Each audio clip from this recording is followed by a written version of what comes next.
যায় না। এই গাভীর দুধ থেকে যদি মাখন বাহির করতে চাও তাহলে তোমাকে চেষ্টা করা লাগবে, মুজাহাদা করবে।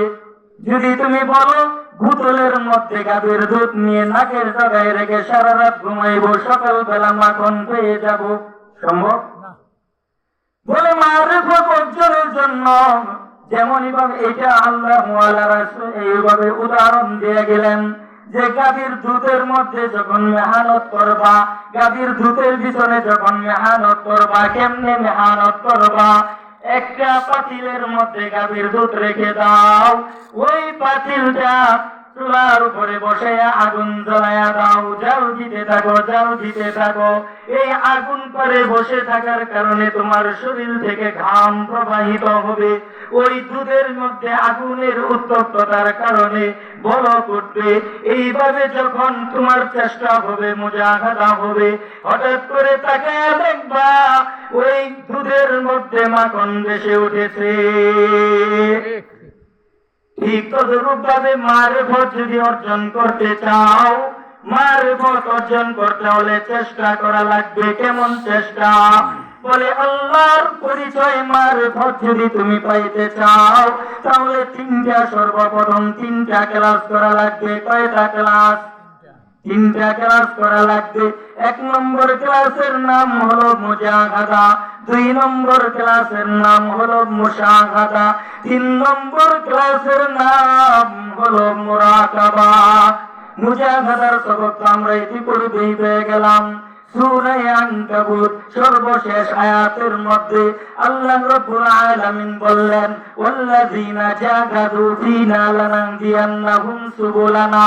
যারা আমি আল্লাহকে পাওয়ার জন্য মুজাহাদা করবে, চেষ্টা করবে, আমি আল্লাহ তাআলা কুদরতের দ্বারা সাহায্যের হাত বাড়াইয়া ওই বান্দার জন্য অনেক রাস্তা দেখা দিব, যেই রাস্তা দিয়ে ঢুকলে বান্দা আমি আল্লাহকে পেয়ে যায়। আর মুশাহাদা মুরাকাবার সবক বাকি রয়ে গেল।